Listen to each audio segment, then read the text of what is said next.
My mom let me struggle for years to earn my dad's love, knowing I wasn't his biological son, and now I don't know if I can forgive her. Posted by you/foreverplane70101. My 17M parents were young when they got married. My mother, 38F, is a stay-at-home mom and works part-time, while my dad, 40M, is a software developer. I am the oldest of 4 siblings. I have been treated like the black sheep of the family for as long as I can remember. Birthdays never meant anything, just a cupcake from my mom and no presents. I wasn't allowed to have friends over. Christmas was never something I looked forward to.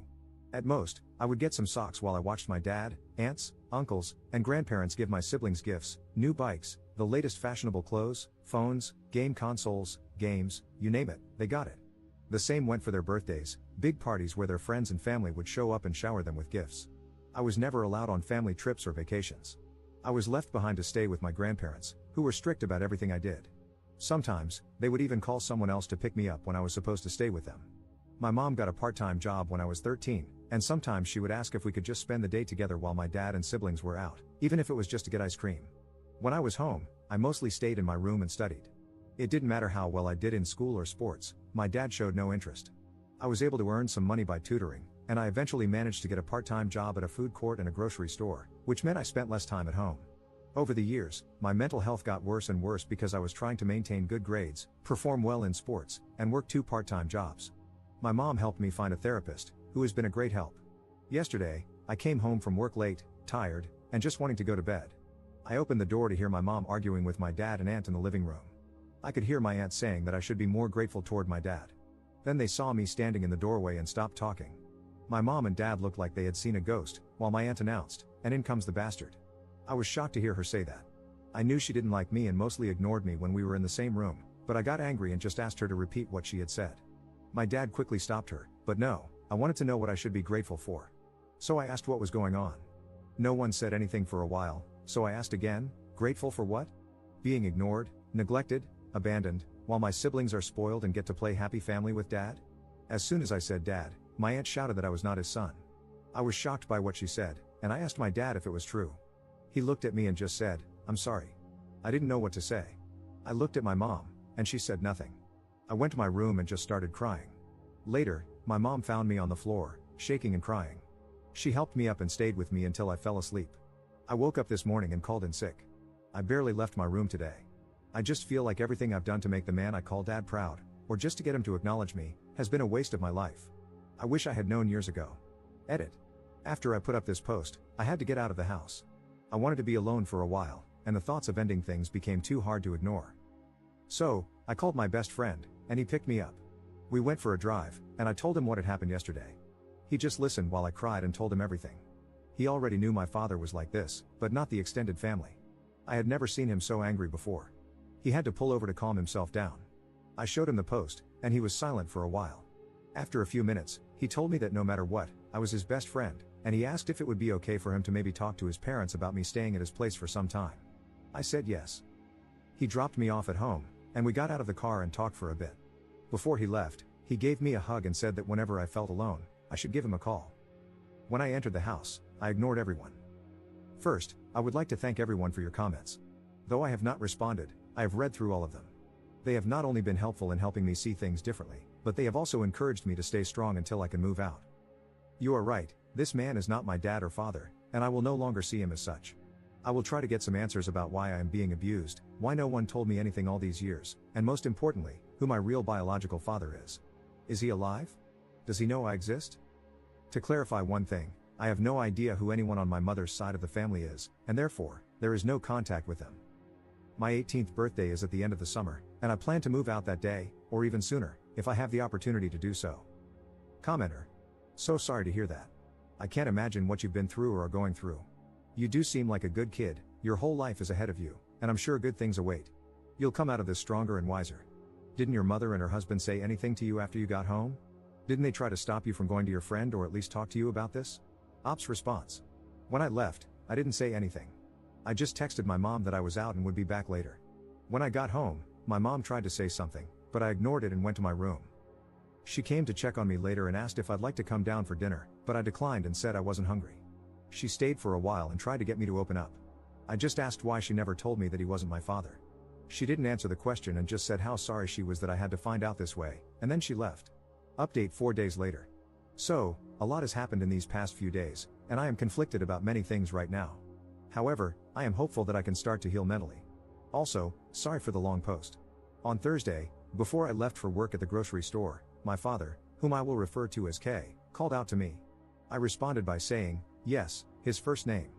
He looked confused because I have always called him Dad before. After a bit of silence, I bluntly asked, what? He didn't respond and just told me it was nothing, so I went to catch the bus.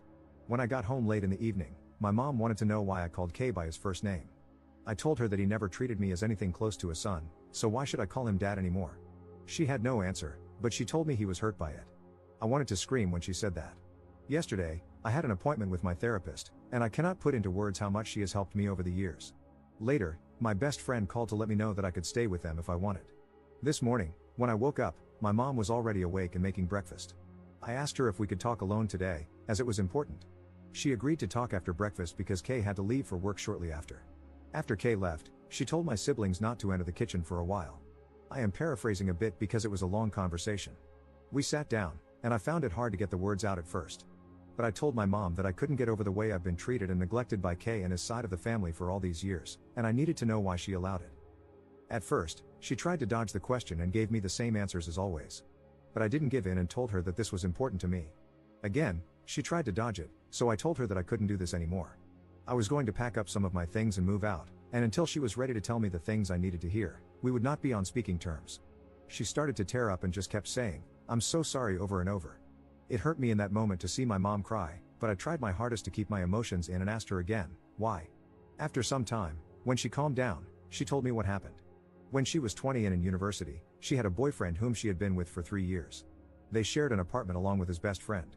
One night, they went out clubbing and got into an argument because she wanted to stay, but her boyfriend wanted to go home. He left, and both she and his best friend were really drunk. That night, she cheated on her boyfriend with his best friend at the club. The next day, she woke up and realized what she had done. After a few days, she and the best friend confessed to the affair, and her boyfriend broke up with her. Her ex contacted her parents and told them what she had done. Her parents were furious and told her she was not welcome back home, cutting off all financial support. She had to move out, lost a lot of friends, and had nowhere to stay. She ended up living in her car for a while. When she found out she was pregnant, she didn't know what to do.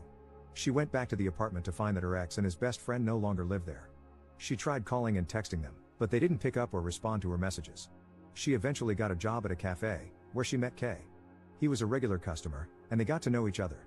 Kay asked her out, and even though she told him she was pregnant, he didn't care at the time. However, Kay's parents were not happy that their son was dating a pregnant woman and a cheater and threatened to cut him out of their lives. Kay got scared and was going to break up with her, but she begged him not to and promised to be the perfect wife and have his kids. They made plans to get married soon after I was born. Kay never showed any interest in me when I was born, but my mom lived with the hope that one day he would. After hearing all of this, I didn't know what to say for a while. After thinking for a moment, I asked if she had ever tried to contact my possible biological father. She said no, but based on the timeline, her affair partner was most likely my biological father, though she couldn't be 100% sure. I asked if she had ever tried to reconnect with her family. She said she tried when she was about to get married, but her parents, siblings, aunts, and uncles didn't want to see her, so she gave up. I asked her why Kay was hurt by me calling him by his first name. She told me he had been seeing a therapist for the last 2 years because he had been suffering from depression and guilt. This surprised me. She said it started when I was 15. I had come home after a handball game, where we won, and I was awarded man of the match. I was so happy and excited to tell them about it. My mom was, of course, happy for me, but Kay just told me to put the award with the others in my room. I started crying in front of him and asked why he hated me. He didn't reply, so I went to my room and cried all night. After that, Kay felt a sadness that wouldn't go away, it only grew. My mom eventually convinced him to see a therapist. Over time, the therapist got through to him, and for the past few years, he's been living with this guilt. When I called him by his first name, he realized he had lost me. The next question I was afraid to ask, but I asked if he had ever abused her. She told me he had never abused her and that Kay had only ever loved her. The only time he ever questioned her was when she was pregnant with my younger brother, and he asked for a paternity test, which she understood. When it came back positive, he apologized and never questioned her again. The last question I asked was why I was left with people who abused me physically, mentally, and emotionally while they went on trips and vacations. She was shocked to hear about the physical abuse and asked me what had happened. I told her that I never said anything at the time because I was afraid of Kay's family members when it happened. I told her everything I could remember, but here are some of the things they did. My grandparents would scold me loudly and hit me when I was younger. My aunt never spoke to me unless she needed a favor, only to then go back to ignoring me and telling me to stay in the guest room. When I was 14, my father took the family on a 2-day trip to Croatia but left me with his older brother. His brother asked me to go to the store to buy some things, and of course, I said yes. When I came back, he opened the door, took the bags, and locked me out of the house. I sat there crying until they had all finished their dinner. Then he let me in. My mom cried the whole time while I told her everything. She told me how sorry she was. She knew they didn't like me, but this was pure hate. After the conversation, she asked if I was going to move out and where. I told her I was planning on it but wouldn't tell her where because I didn't want Kay to know where I would be staying. She started crying again, and it hurt to see her cry. The conversation was long and lasted several hours, but these are just the main points. After that, I went to my room to clear my head and think. About an hour later, someone knocked on my door, and I told them to come in. It was Kay. He asked if he could enter, and I said yes. It was the first time I could remember him ever entering my bedroom. He looked around for a bit, stopping at the shelf where I keep all of my awards and trophies from school and sports. He looked both surprised and sad when he saw the medals from when I did track and field and played football. He stopped when he saw the small man of the match award and picked it up. He held it for a while and started to tear up. Then, he put it back and sat down on the bed. Neither of us said anything for a while. I asked if Mom had told him what we talked about. He was still tearing up and slightly nodded his head. I asked him if he was aware of how I see him. He nodded again and whispered, "Yes." I asked, "So you know the extent of what your parents and siblings put me through?" He looked me in the eyes and asked if it was true. I said yes, and he just started crying. After a while, he stood up and hugged me. This was both the first time he had ever hugged me and the first time I'd ever seen him cry in front of me. I just hugged him back and started to cry too. He didn't want to let go and said how sorry he was, for the pain he caused me, for the years of neglect, for treating me like an outsider. He begged me not to move out. When he finally let go, he asked for a chance. I told him that maybe, with time, I could forgive him and Mom, but they had to earn it. However, I would not forgive his family for the things they had done. Also, for now, he was still Kay. He was hurt by this but accepted it. For now, I am not moving out. But if things go back to the way they were, I will not hesitate to leave, and he knows it. We are going to see a family therapist together. In the future, I will try to reach out to my biological father. However, I'm still unsure about my maternal side of the family. I'm on the fence about them. Thank you for reading. Edit. I called my friend and told him what happened. The door will always be open at his place. We have known each other since we started school, and we both play for the same team. I know his parents well, and they are lovely people. I know many of you want me to move out as soon as possible, but I told them I would like to give them this one chance, and that is what I will do for the moment. Honestly, I am not scared that things will just go back to how they have been. I have been saving all of my money since I started working. To those who have been sending virtual hugs, here's a virtual hug back, and thank you. Thank you for all the comments and support. Commenter. What are they going to do about your stepfather's family's abuse? Are they going to call them out on it? And how do your other siblings treat you, obviously with the exception of your sister, who seems to love you? Ops response. Kay and Mom have spoken to my siblings, letting them know that, from now on, his side of the family will not be allowed to visit anymore for the foreseeable future. They were surprised at first, but Kay explained what happened. My brothers didn't know what to say, but my sister got really angry at Kay and Mom. I had a talk with my siblings about how hurt I was by my strained relationship with my brothers because we used to be a lot closer. It's like they started seeing me as a roommate rather than a brother some time ago. My sister has always wanted to spend time together and gets really upset if she misses my games. I let them know that I didn't care if they saw his family outside the house. However, my brothers told me they would rather try to fix our relationship. Second update 1 week later. Firstly, I would like to thank all of you who have messaged me on the last post and privately. I want you to know that I am safe and staying at my friend's house. They are willing to let me stay with them long term. These messages have not only opened my eyes but also helped me see my mom and Kay for the people they truly are. Neither of them loves me or cares about me. I have had people sharing their stories of childhood abuse and neglect and how they managed to get out. Every time I have tried to talk to my mom and Kay about the abuse, or asked my mom how she could happily leave me behind and do nothing about it, they have tried to avoid the questions, love bomb me, and say that things will change. What really got to me was a message I received this morning asking how my mom never noticed any bruises when they picked me up after trips and vacations. That sealed the deal for me. There is no way someone who is supposedly supposed to care for you wouldn't notice. This morning, I got ready to leave and packed up my things. It wasn't much that I was taking with me. When I was ready, I called my friend and asked him to pick me up when he could and to call me when he was outside. When my friend called me, I moved my things out. I let my mom and Kay know that I would be moving out.